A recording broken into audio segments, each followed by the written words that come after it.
Welcome to the Champs App podcast, where we help players and parents demystify the world of minor hockey development and recruiting for both girls and boys.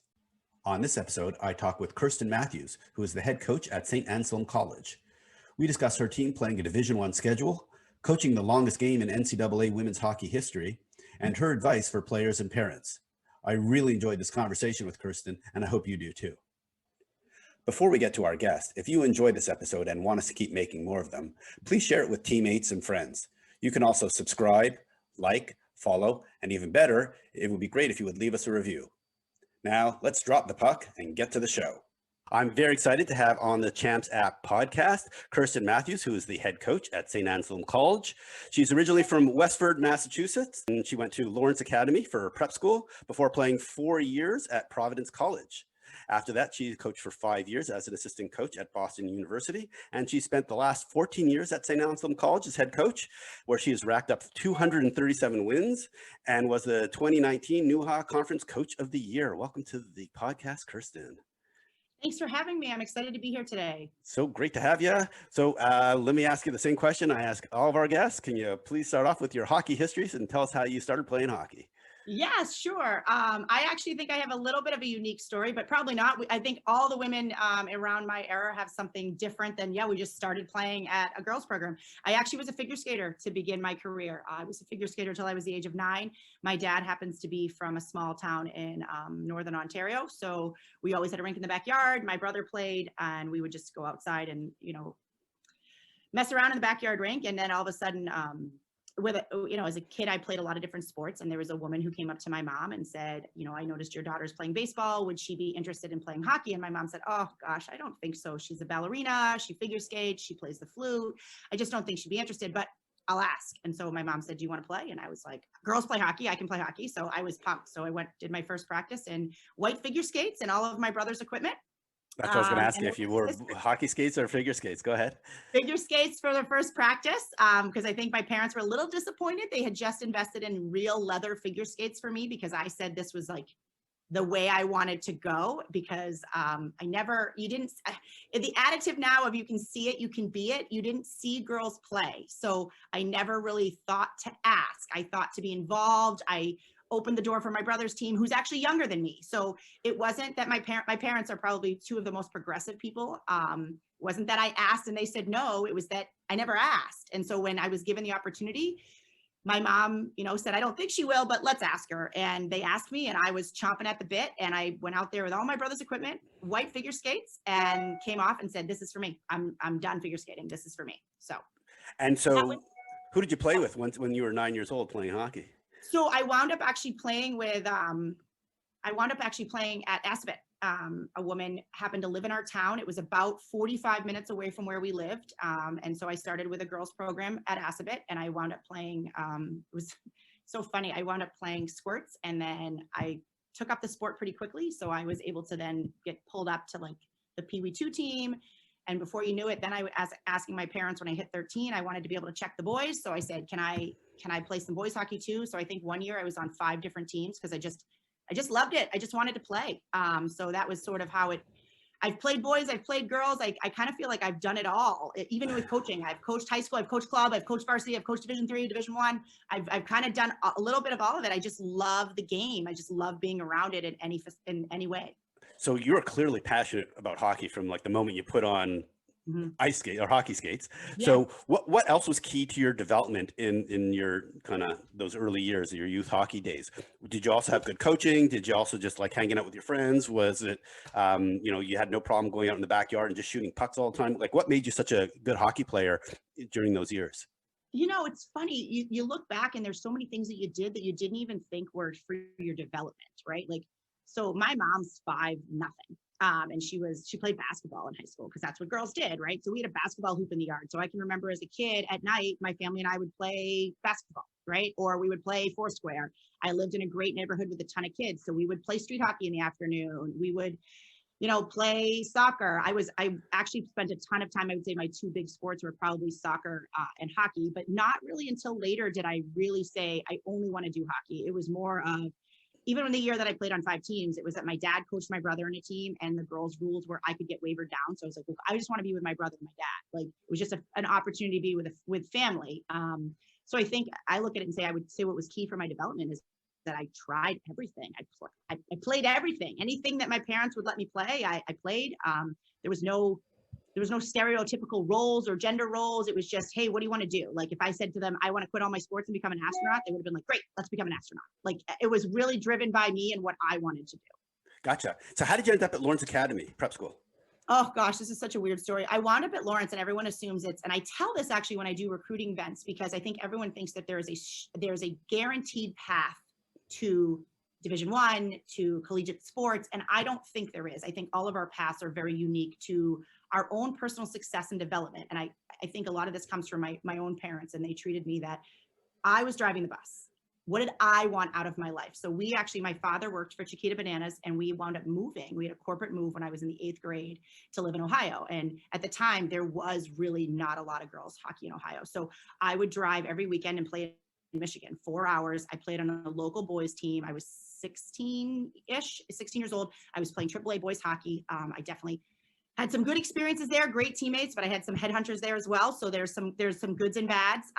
But so I wanted to be able to play in nationals so I could continue in the girls game, because fortunately for me, I grew up being able to play both.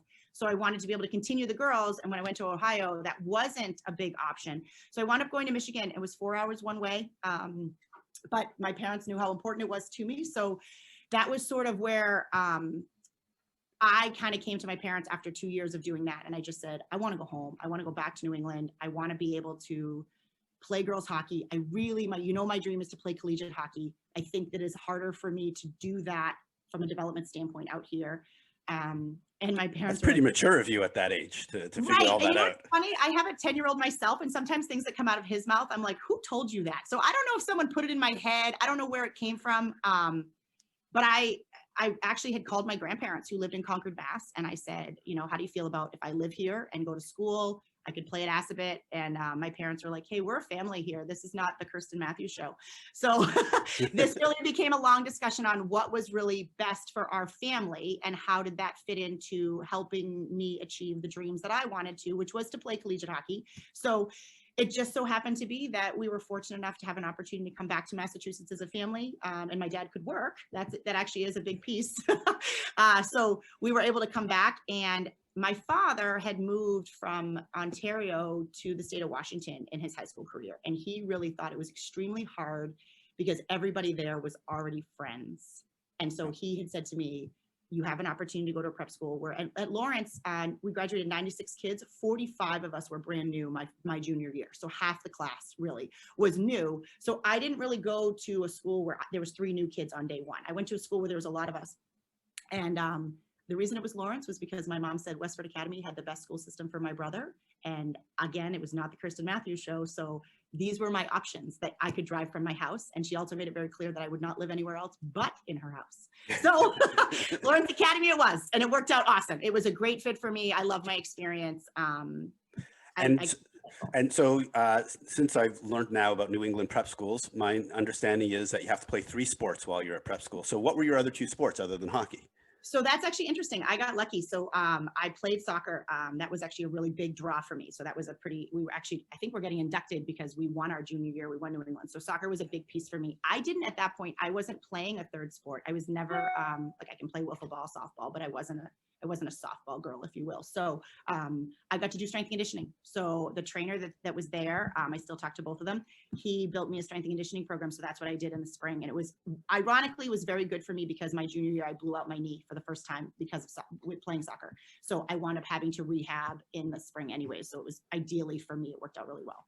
So clearly you're a very self-directed person already at that young age of figuring out what you really want to do and driving your own program, so to speak. Yeah, I honestly, I try to say this to other parents. I think a big piece of it is the way I was raised. I try to coach the way I parent myself now that I have my own kids, and I try to, follow the examples that my parents gave me. I feel very fortunate to still, I see my parents every day. I talk to my brother all the time. So I feel really lucky because I have a strong family. All right. So tell us about getting recruited by Providence, how you ended up there.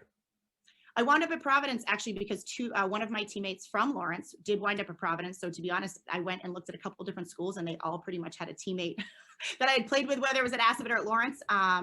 And Providence just was the right fit for me. Here we go back to the directive. I toured all the schools with my mom, and in the car on the way home, she'd say, okay, now give me what you like, give me what you don't like. And we would sit there and go through it. It was not just hey, how do you feel? It was, I had to have examples, I had to have reasons.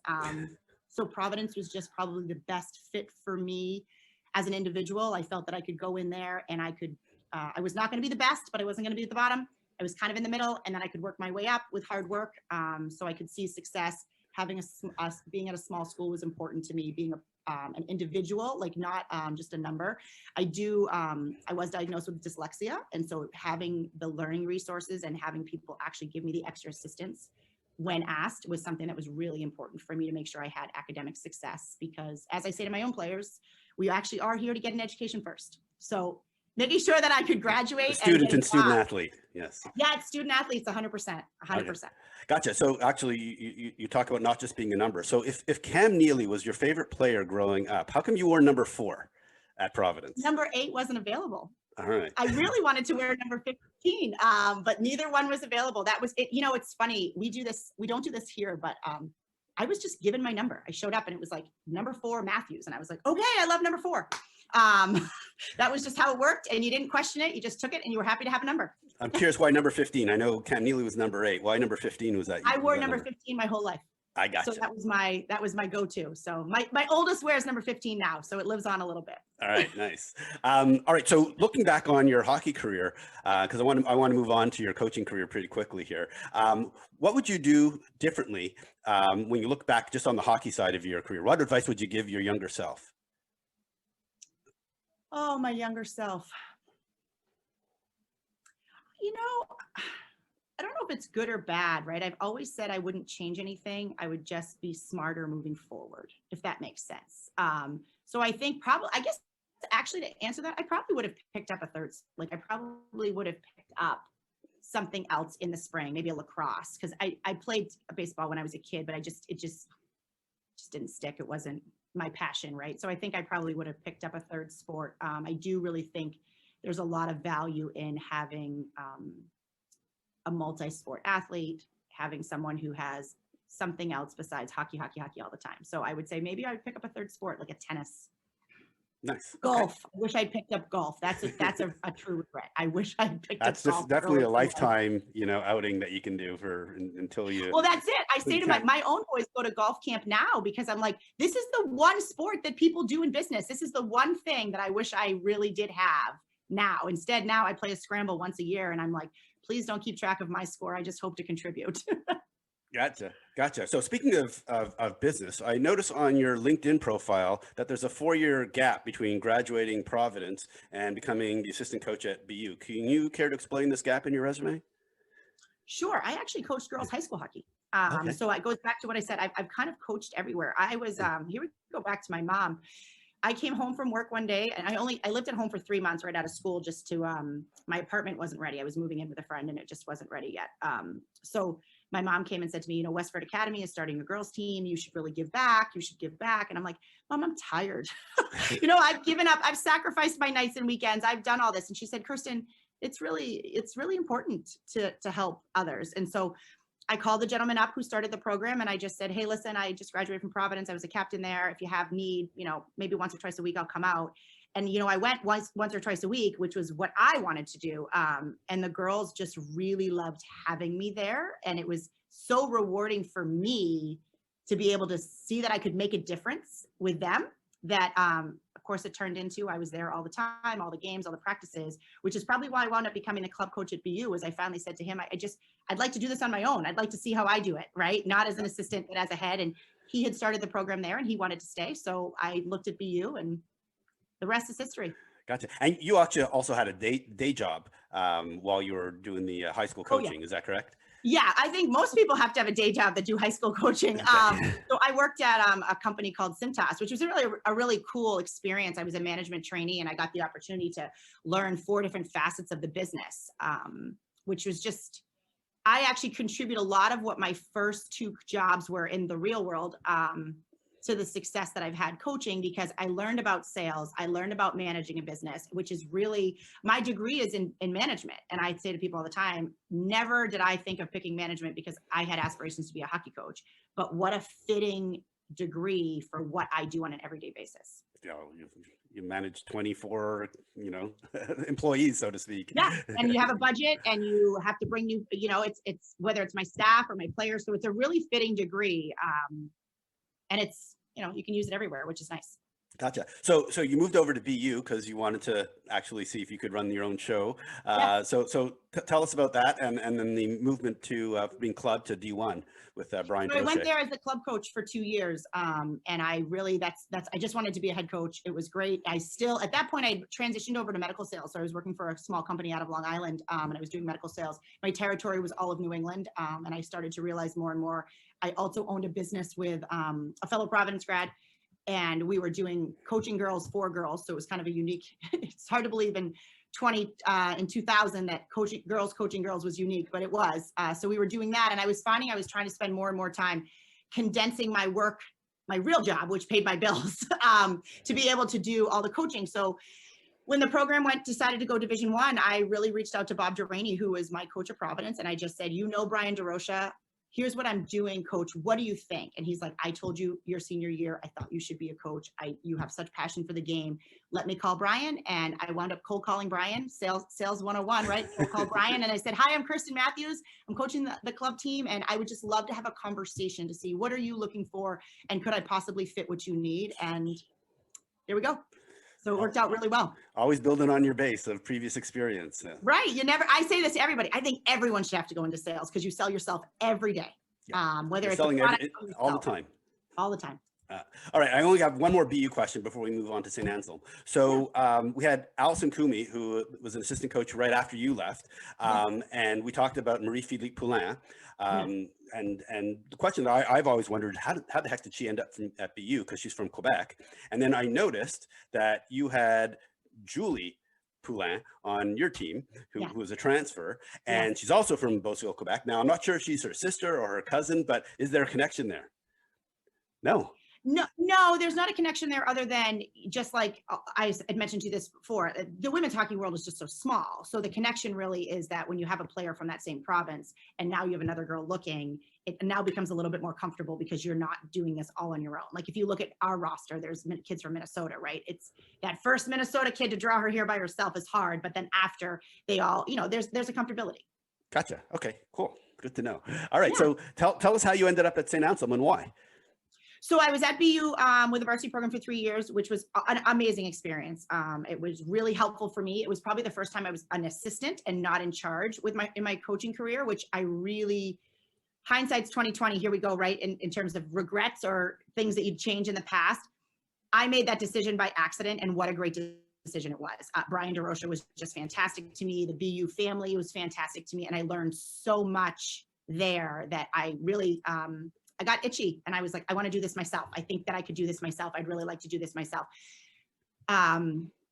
St. Anselm College was opening up. And so here we go back again, sales 101. I cold called Dave Flint and I said, you don't really know me, but I think I'd really like to be a head coach. I'd love to hear what you like about St. A's. I'd like to hear what the college wants to do from the program, from your desk, right? Which is where I sit now. So from your desk, what does it look like? Dave and I had a great conversation. What I fell in love with here is that the similarities to Providence are there. I mean, even to the class schedule, like it's just uncanny how closely similar they are. A small college fit was fantastic for me. So this has really been a home run in terms of aligning with my values and what I found to be successful for myself. And truly, that's why I come every day in coaching anyways, is my number one goal is to help women become more confident, productive citizens in the world. And so being able to do that in a familiar environment that was helped my success, I just thought was kind of a home run for me to really take a look and say, I want to be a head coach. That's what I want to do. And now I'm able to do it at a place that is really similar to my undergrad, and probably go back to that word comfortable, probably something that's really comfortable for me. Gotcha. Okay, so let's give some folks a little bit of background on St. Anselm. So first of all, you're in Manchester, New Hampshire. Yeah. The relatively small student population, somewhere between 2,000 and 3,000 students, if I got that one right off of 1,800. 1,800. Oh, it's well, smaller maybe because of COVID this year. Yeah. Yeah. And I'm curious, do people like to debate on campus? Because Yes. that's what you're most known for, is the political debates, especially during the primaries in New Hampshire. So that's how I knew the school before understanding the hockey program. So maybe you could just talk about like kind of that part of it. That is one of the things that I just think is so important on our campus. We have, I joke around when I go to Minneapolis to recruit, oftentimes when I'm coming back through the airport, let's say I have something like, a jacket with a logo on. I've had so many people say to me, I've seen your campus. You're in Manchester, New Hampshire, right? I've seen your campus. I watched the CNN debates last night, or I watched the NBC debates. And it is, and ironically for me, it sits here in my arena. So we transform the arena into some of the biggest stages you've seen for political debates that are just so, they're so important for us to get that national exposure. Because to your point, we are a small Catholic college in New Hampshire that with a small student body base. So maybe people wouldn't have heard of us otherwise, but this is a way for us to get national recognition and really get people to see what we're doing, which is sometimes a disadvantage for a smaller school like ourselves. But having all the presidential candidates here, having the students really, one of the things that I did not think about before I got here, but it's been really interesting to watch. As kids, we're taught there's certain topics you don't talk about in mixed companies. And I think we can all agree politics is one of them. Yep. We have to talk about that here. That's part of our life here, because you have the Institute of Politics, New Hampshire Institute of Politics here. So the girls talk about it, and we have some pretty heated discussions. We've had to take some times to say, hey, listen, maybe this needs to come off the table today. But that is, I think that's a life skill, learning how to navigate things that you're passionate about that someone else might be passionate about in a different way. And I think that's where the Institute of Politics really adds to the experiential learning that we offer at the college, which is just, like I said, it's a really great stage to learn that lesson. Nice. Okay, great. That's actually much more than I thought would be actually involved at the hockey team level. That's Yes. It's much more in depth. So that's great to know. One of the things that was really cool is my first year here, they came down and they said, now keep in mind, presidential elections every 4 years. So when they came in and they said, hey, coach, we would actually like to see if the hockey team can be involved in some way.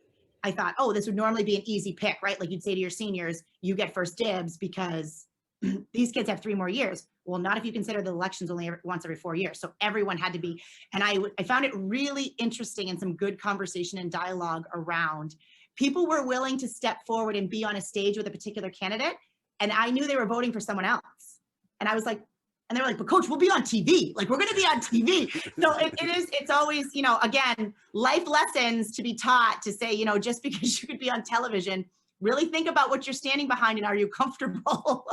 Well, were they wearing their hockey jerseys, so it was more neutral? Okay, yes, so they were wearing their hockey jerseys. So all right, it was neutral. All right, so you talk about having the debates at Sullivan Arena. So maybe you could talk about your facilities that you have for your players and the hockey teams. Yeah, so we're really fortunate. We have a gorgeous rink, which is a little bit of your backdrop on our campus. It sits right on the corner of our campus. It's a $10 million facility. When they built it, they knew they were adding women's hockey. So the facility is actually designed for both programs. We were not an afterthought. We're very much part of the building and the planning process. So we have that right on our campus, which is a huge draw, in my opinion. I also like the fact that we're about 1,000-seat arena. So it's really helpful for the women's game where we don't always draw the same amount of fans as perhaps the men. So, on a Friday or Saturday night, if we have 500-600 people here, it feels like it's packed. It feels really good. The ceiling's low, so the environment's really good. And again, it's right on our campus. So we're extremely fortunate to be able to have all of this right here. Gotcha. All right. So I do have another BU question for you. Sure. So while you were at BU, one of the books that I have on my desk, which you can't see, is Mike Boyle's book on functional training for sports. And I'm sure you got to work with Mike Boyle while you were at BU. I was wondering what of his strength and conditioning program, because he is the leader in hockey for strength and conditioning. Wonder what you brought from your experience with him to St. Anselm. So that's a great question. And I was really fortunate at BU in the sense that there was a lot of pro guys around in the summer. So I've had this conversation with some of them, and Mike actually ironically lives in the town next to me. So I still fortunately run into Mike quite a bit, which I'm fortunate for. I really go back to his cross training, not being hockey specific all the time. Is ice important for us? Do we need that surface to train on? Absolutely. But it also goes back to making sure that you're doing other sports, using other muscles to really make sure that you're building and becoming a more powerful hockey player, and not just, hey, I skate 90 hours a week, right? You need to have cross training. And I think Mike was really good about bringing that to BU to make sure that We use the ice appropriately because it's hard. That's a specific surface. So you can't take that surface away from us. We really need the surface. But on top of that, having those additional components here of making sure you are working your strength and conditioning program on top of, and, you know, playing other sports. That's a big, I know you've done some other podcasts with some other coaches, and I think we're all echoing the same thing, which is being a multi-sport athlete's important. It is. There's no reason to specialize until you get older. Because the truth is, until a lot of us go through puberty, what we don't really know. Like I have an 8 and a 10-year-old. I'm not sure I know what their track is going to be, right? I just want them to love what they do and to want to learn the lesson of getting to say, I want to be good at something, so I work harder to be good at that. Yeah, great. I know from firsthand experience that you know, using his programs are just excellent, and Yes. There's so many techniques that, I mean, I don't think there's anything in his book which is actually on ice. Just about everything is around doing stuff on a field or in a gym. So Yes. Great. So now let's move on to the hardest part of this conversation, which is, can you explain what division you guys are in, and transition from whatever division you were in before to playing at least against D1 teams these days? So, yes. Okay, so I will say this is all brand new to me. Yes, it is. And this is, you know, I answer this question, to be honest, a lot. And I'm hoping I can do a pretty good job so that all our viewers can have a better understanding. St. Anselm College is a Division II school. It always has been. What happened is that there was a number of us that were not, that were Division II schools and or Division I, but were not willing to play, didn't want to play Division I. So we were actually playing at the Division III level. The Division III level said, because we were not Division III, we could not compete for the national championship. So if you look, the Division III national championship is called a Division III national championship. So someone like myself, who was at a Division II school, even though I was playing Division III, could not actually compete for the national championship. So a couple of years ago, this finally kind of came to a head, and Division III said, this kind of seems silly. Our school started looking at this saying, you know, we would like to actually have the opportunity to give our student athletes the opportunity to compete for a national championship. The Women's College Hockey Championship is actually called a National Collegiate Championship. It was designed to do that because years ago, when we came up with when we started to have a national championship, in order to have 8 spots, you need to have so many numbers of teams. Well, if you included the number of Division II schools with Division I schools, we got more spots. So we were able to get 8.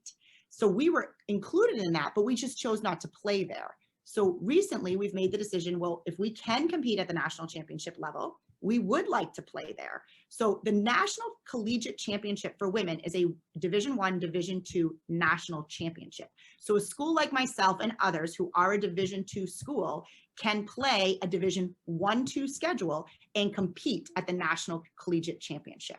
So our league, the NUHA, had a couple of those schools, a couple of new Division I schools, and we said, let's put together the 5th league that would be able to compete for the National Collegiate Championship. And it is made up of some Division I, some Division II schools. The reason that's important is that there's a thought process that the National Championship is a Division I only championship. It is for the men.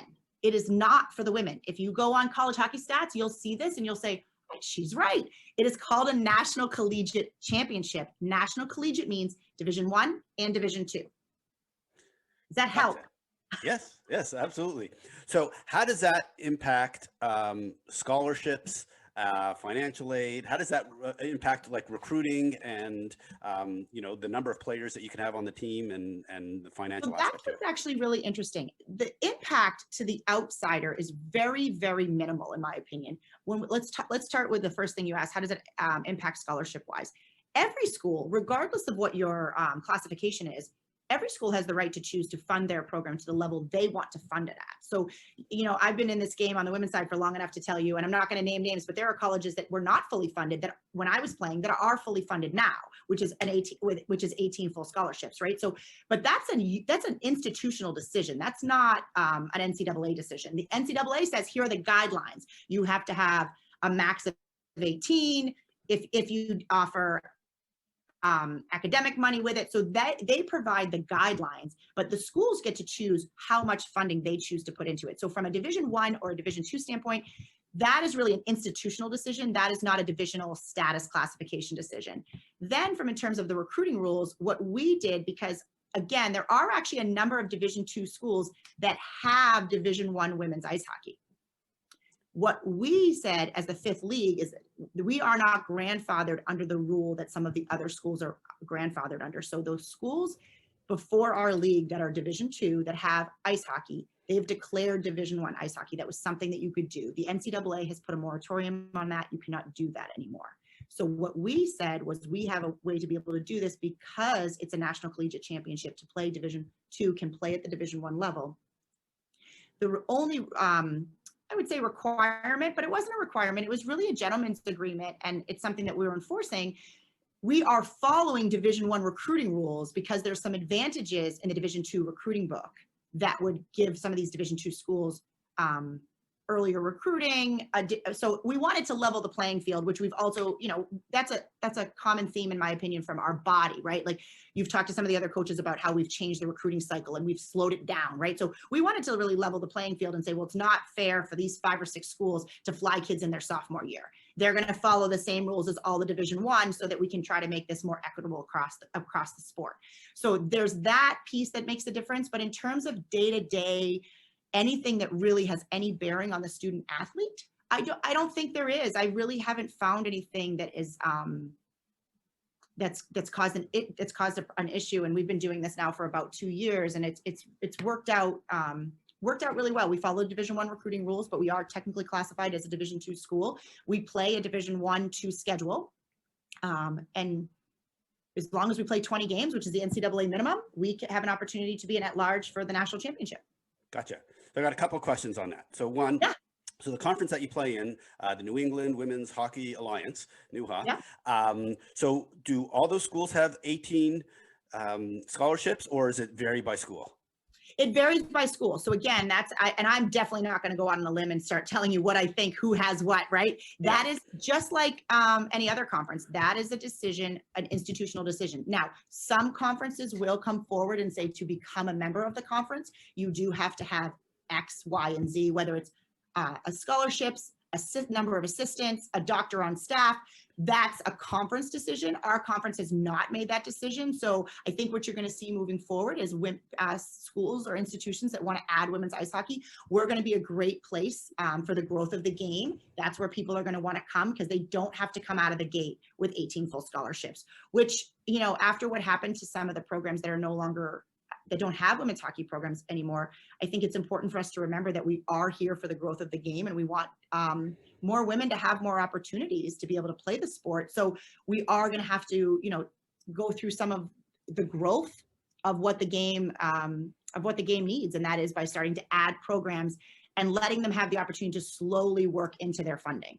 We're fortunate enough here to say that academics is a huge priority, and so students here can get some academic money, some athletic money, and obviously every student can qualify for financial aid. Gotcha. All right. And then how do you decide on your schedule for the year? Because I do see you play some non-Division I teams on the schedule.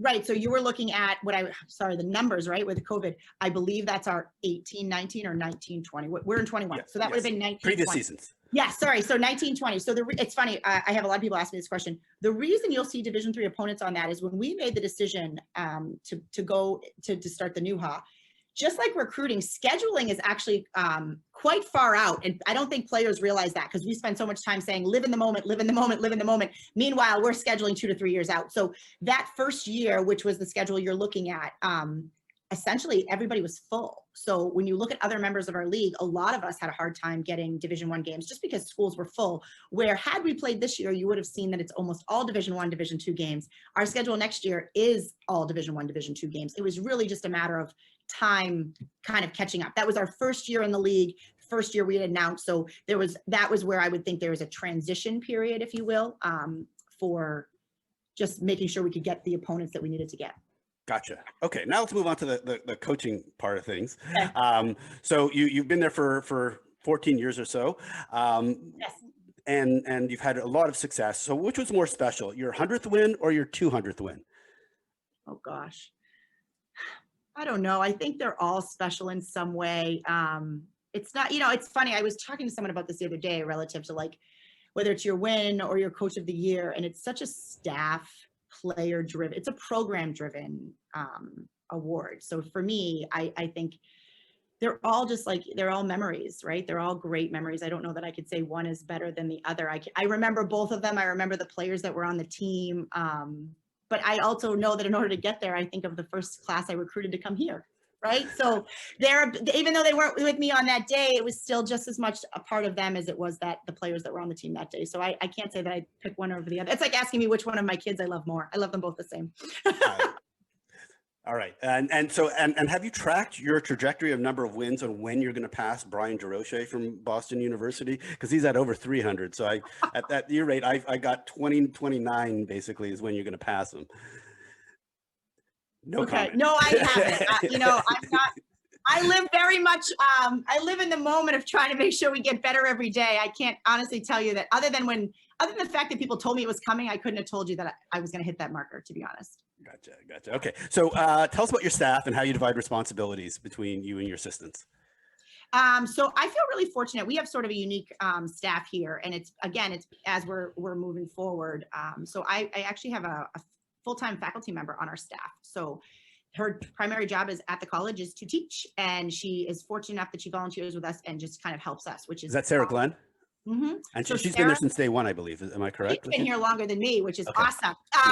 So Sarah was one of those things when I first came in here. I took over a program that was I don't think they lost a game. They had a perfect record the year before. So I asked the three captains and I said, what are some things that you want to keep with the program? Obviously you have a new coach, so what do you want to keep? And Sarah Glenn was one of the things. And I'm like, what's a Sarah Glenn? So Sarah's a faculty member here, and it has been so helpful to have a faculty member to teach me the faculty side, the academic side of the house here, because student athlete is really stressed here. We are, these girls come here to get a degree to be able to get a job. So that's a big piece for us. And having Sarah here is really instrumental, whether it's helping the students with picking their classes, helping the students with the just homework. That's not really my forte. So that's great. And really helping them find the right professor to help them with their long-term goals here. So I talked about, even with my own upbringing, sort of what is your goal? We spend a lot of time with our players around what is your goal here? What is your goal when you leave here?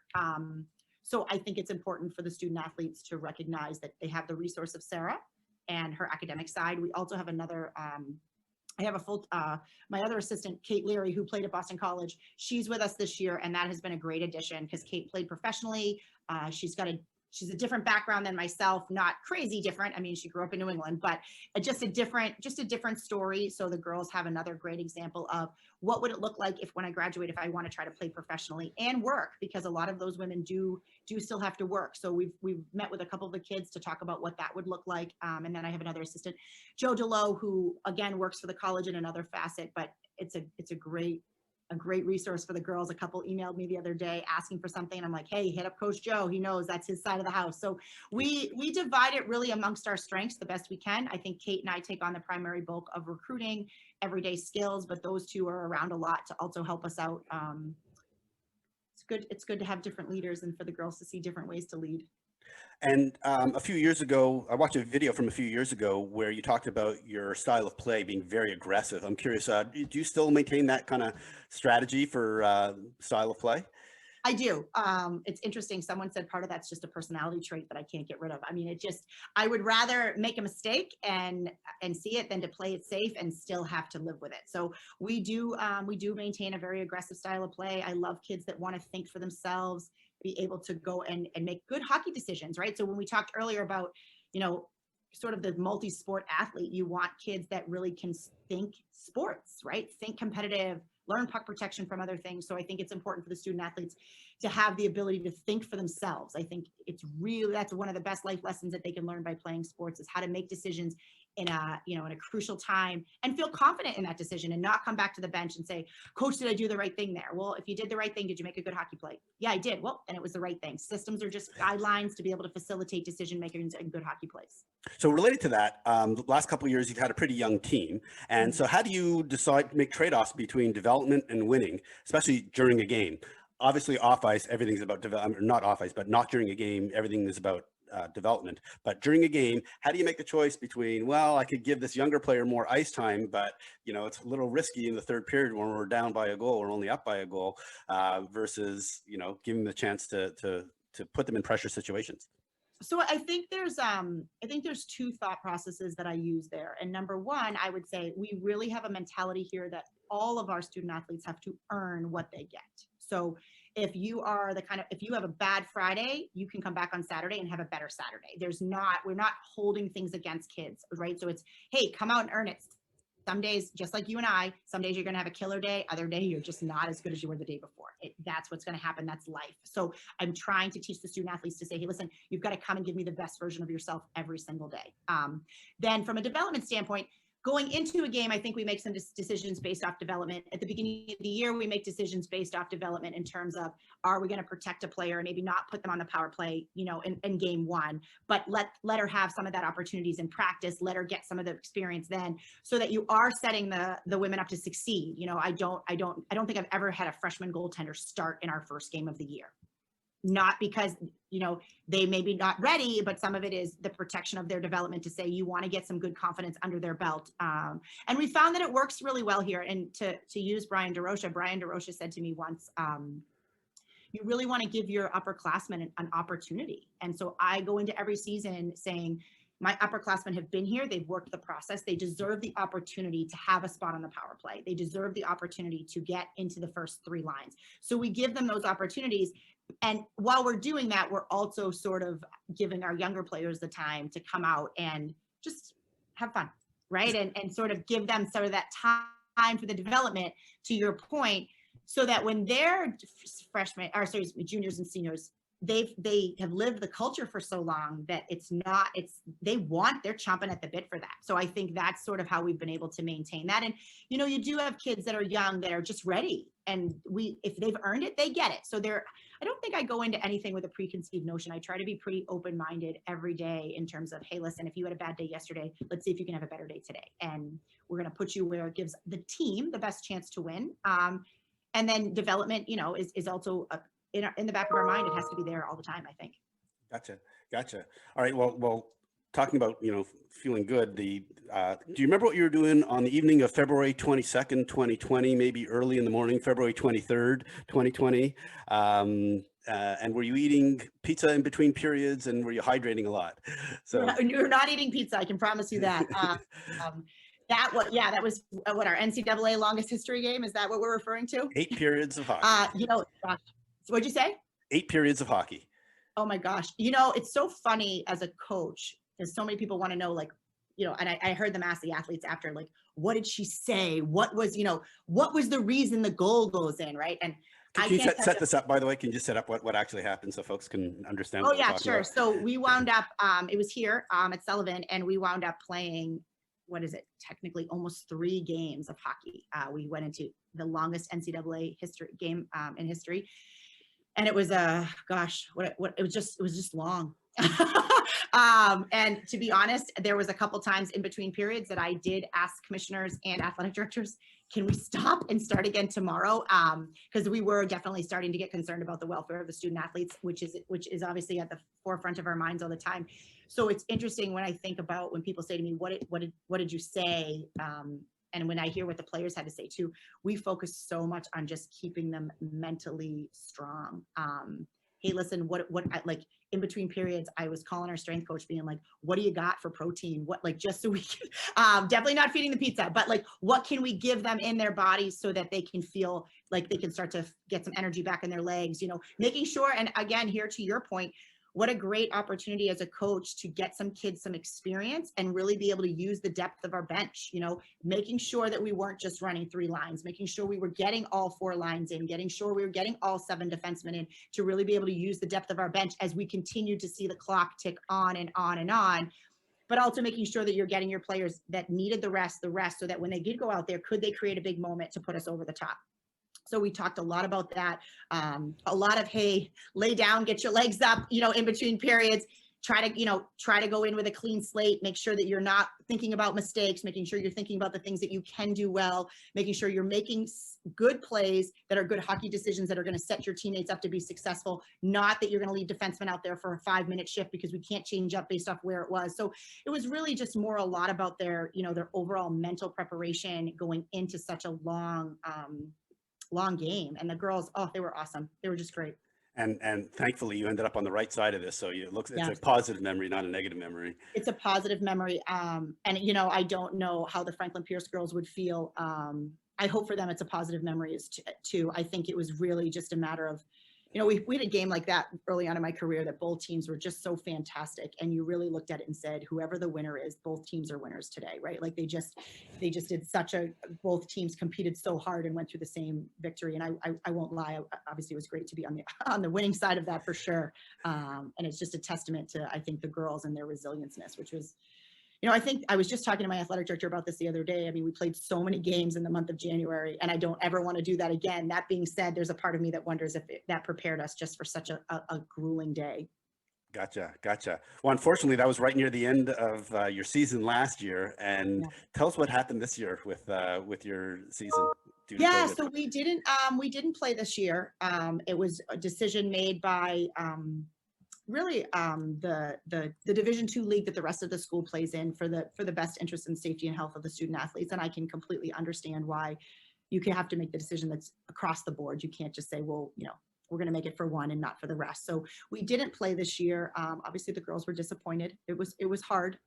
It's still hard, but we're trying to see the silver lining. And I would say it's probably the message I think everyone's trying to take out of COVID right now is what are the positives? And we've had a lot of meetings with the players to say, if you have 9 months now to really train for your next, what's a big goal you want to get that you wouldn't normally have the time to get? So what is that? Is it increasing your weight in the weight room? Is it getting faster? Because you can't get faster just by working out for a month.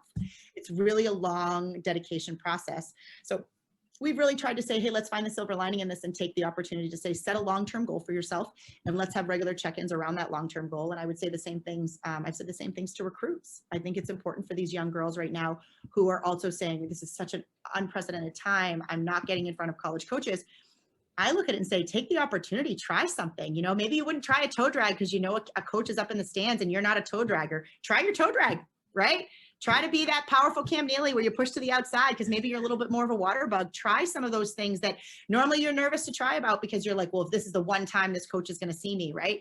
Take this opportunity to really develop the skills that you don't have and get better at those things. And I hope that part of COVID will stay with us in terms of long-term of not COVID, but the lessons of let's really make sure that we take advantage of the time that we have, whether it be with your family or trying things that you wouldn't normally do because of sort of that fear of failure. There's so much of that goes on with this youth. And I just feel like it would be so great for them to take a lesson of don't be afraid to fail. Failure is what makes you better. So if you toe drag and you miss it, if that's a reason a coach doesn't pick you, you don't want to be with that coach. That's not the right reason. So, yeah, you got to look at all these work. It's hard, right? I mean, the girls have definitely, if you ask them, they'd say they want to play, but we're doing everything we can to make sure that they realize that there's some opportunities that we can take out of not playing as well. Can I ask you one technical question? So I saw that Long Island University and Sacred Heart University are playing the playoffs for NUHA. So how did that work that they get to? Are they in a different, are they considered D1? Is that what it is? So it was an institutional decision, right? And their institutions made the decision for the rest of their sports to play, where the rest of our institutions didn't make it. So it was just an institutional decision. And I think that's kind of when you look at, for example, look at the ECAC, same thing. The Ivies decided not to play. So again, institutional decisions were made, and that's why they get to play. Gotcha. All right, so let's move into the recruiting side of things. You've seen a lot of players over the last 10 years. How have they changed? How's the player changed in the last 10 years? I think in some regards, I would say the same thing from when I played, right? There's more opportunities to really, work on your craft. So I think there's some players that you look at that you're just like, wow, they're faster, they're more talented than, even when I played, right? Because they've got more opportunities. And there's goods and bads. Is that because they're specializing? Is that because the athlete in general just has, access to more training than what we had? So I would say there's definitely more opportunities, which has allowed the player to become faster, quicker, and probably more skilled, which is, I would say, that probably the same thing on the NHL side, true on the boys' side, right? There's just more opportunities for the players to become more skilled. Gotcha. So when you and your staff go out to tournaments or showcases or development camps, whatever it is, what is it that they can do to stand out to you? What is it that you're looking for in players, that top players? Yeah, I think all coaches, and I don't think we're all looking for the exact same thing. I think all college coaches are looking for kids that are good kids, right? Do the right things on the ice, that are gritty, that are, have that extra level of compete. That's what we do, right? Like, so we're in the business of wanting to compete and compete at a high level. So we're looking for kids that are dedicated to that competition and make sure that they're, making that second or third play or second or third effort when it comes to competing. I think we're also looking for kids that are, doing the little things, whether it be enjoying themselves, right? Like, you want a kid that doesn't, I never get upset if I see a kid that shows their emotion, I guess would be a great way to put it, right? Like, that's a little bit of what we're all looking for. I said, I was honest about my emotion, right? I tend to be more of an aggressive personality. So there's some framework around what we do here that falls under my personality. So I would say realistically, we're looking for kids that fit into our culture, fit into the college. And I think that's what all coaches are looking for. And I think it becomes a little bit more specific when you're looking at your specific institution, right? Like, my institution is a smaller institution. So I'm going to want someone that fits into that mold versus someone who maybe would be better at a bigger institution. Not right or wrong, just different fits. So related to that, since I didn't ask this earlier, so if someone was to be part of your team, what should they expect when you're behind the bench? Do we see a little bit of the fiery personality?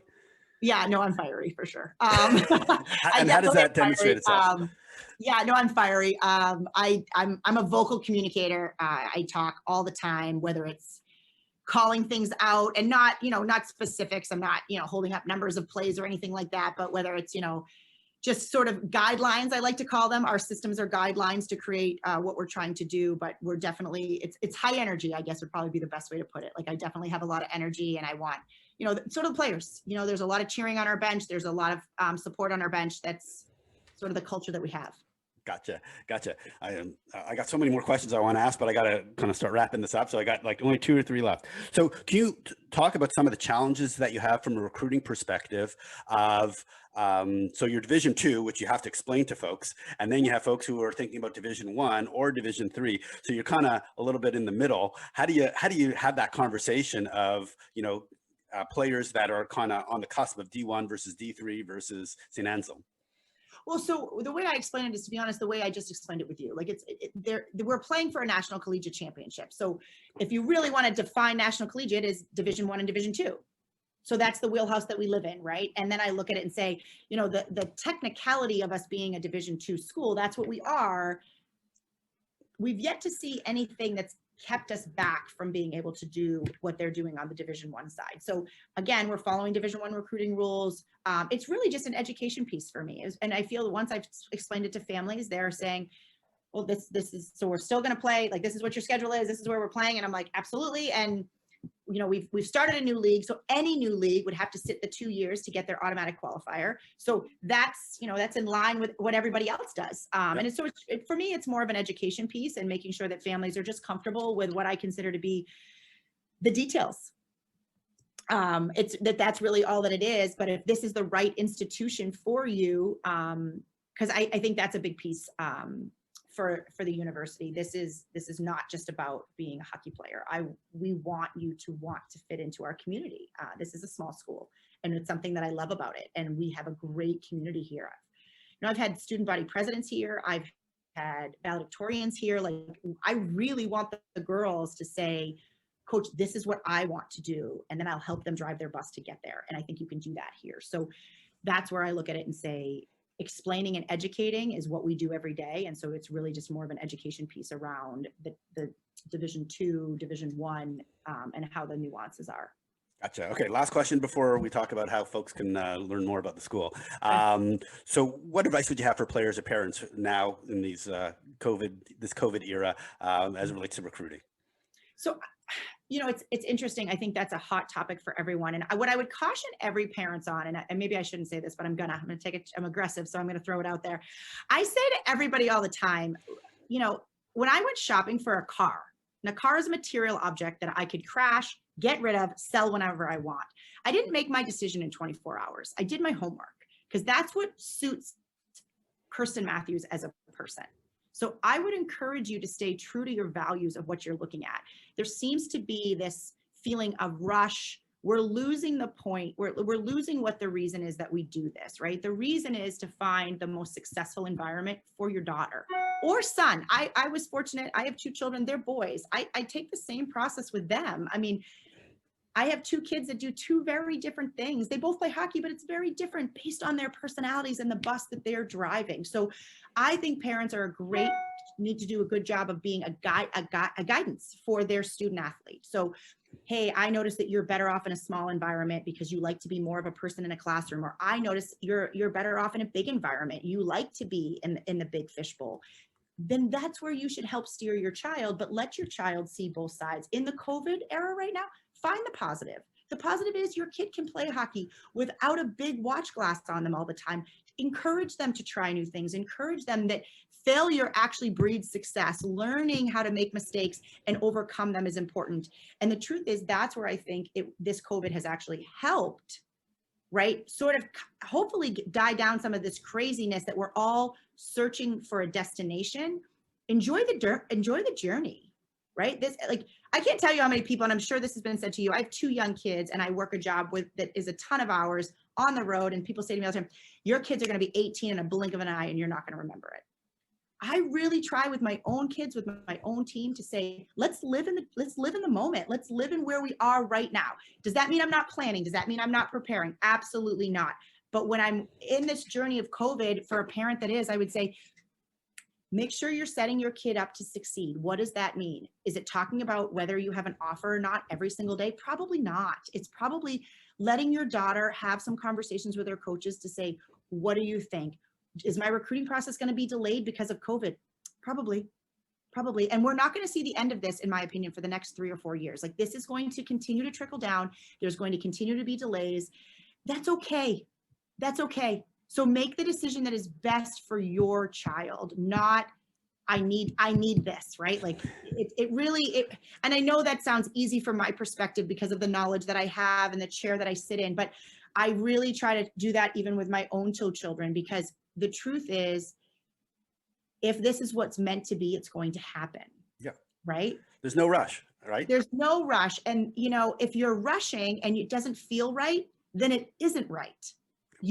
So again, I go back to the car analogy because I just think it's kind of simple, and I'm hoping it'll put things in perspective to parents when I talk about, I wouldn't buy a $40,000 car in 24 hours. I wouldn't do it.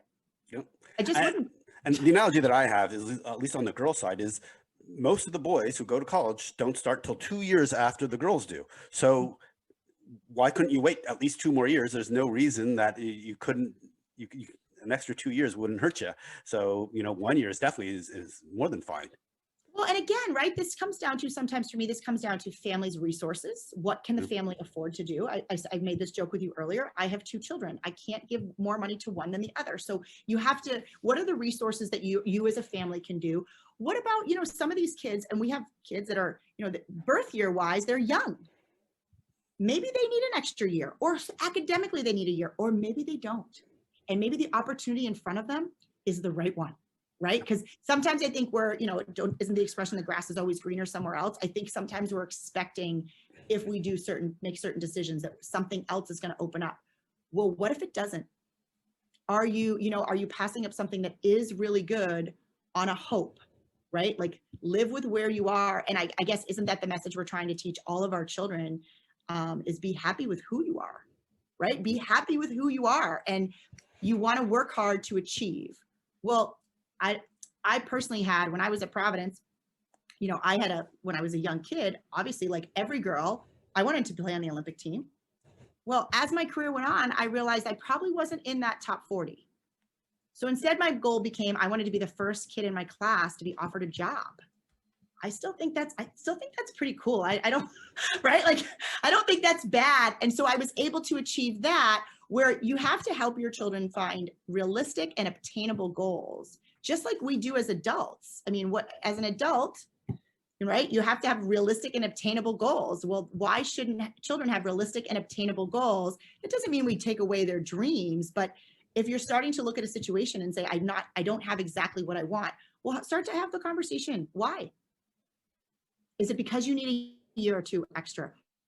Or is it because this is where you belong? Some excellent advice that I hope parents and kids take to heart. So I have to wrap this up. I could talk to you for another hour, Kerstin. So tell us what you have going on, this summer and this fall in terms of recruiting opportunities. You typically have a summer camp? Are you going to have a summer camp this year? So that's actually exciting news. We were going to have one last year and then COVID hit, so we didn't. And I just came out of a meeting this morning that said it looks like the college is going to allow us to have summer programming here. So that's something that we will start to work on in the next couple of weeks to try to put together some summer programming, which would be great. And then on top of that, we're going to do, I think, what every other college coach is going to do. We're going to get out to camps. I believe right now they've said that June 1st will be the first day we can get out to start to see kids, and we're all chomping at the bit to get out there. We miss being in the rink. We miss being able to see games live. So, I would, one more piece of advice I would say to people is remember that summer's actually supposed to be enjoyable too. We go back to multiple sports, right? Hey, go to the lake, swim, but spend your time and your money wisely. Do 1 or 2 showcases or 2 or 3. You don't need to be at every single one. Because we have to make those decisions, hard decisions sometimes too. We can't be at everything either. So, maybe if St. Anselm College or one of the other coaches you've had on here is the place you want to go, you email the colleges and say, hey, I'm really interested in your school. What showcases do you plan on attending? Because we're all, believe it or not, we actually need a mental reset sometimes too. So I won't lie. I'm going to try to get to the lake a little bit myself this summer, even though I didn't go on the road last summer. I still think my kids are going to want a lake day or two. So I think it's important for families to say, hey, listen, these are the resources we have. These are 2 or 3 things that we want to be able to do. Let's make sure that we're spending the time and then spend some time on your development. We didn't really talk about that too much today, but that is a big piece. We're not done developing yet, right? So spend some time really working on your development and getting better as an athlete and as a person. Great. And how can folks reach out to you and say, hey, I want to learn more? Yeah, no, I'd encourage everybody to go on our website of our school or any school that if you're interested to ask coaches and send emails. We can't always email you back depending on the grad year, but I think you can also look at, I heard one of your earlier podcasts. I know you put a lot of tournaments that are out there and what coaches are going to be there. We can respond to those. We can respond to people running them to say we will be at certain tournaments. So if you're too young and you can't find out directly from us, ask your ask your high school coaches and take advantage of some of the resources that are out there. Awesome. Kerstin, I want to thank you so much for coming on the Champs App podcast. This has been amazing, especially, all of your advice for parents and players on how to manage the recruiting process. So thank you so much. This has been great, Ray. I really appreciate it. I enjoyed talking to you. Well, that was a fun conversation. I really want to thank Kerstin for coming on the podcast. It was great to hear her stories about coaching at Boston University and St. Anselm College. And I really appreciated her insights about the recruiting process. And remember, if you got something out of today's episode, we'd really appreciate it if you'd like, follow, subscribe, and even better if you could leave us a review so we can keep sharing this important hockey information with folks just like you.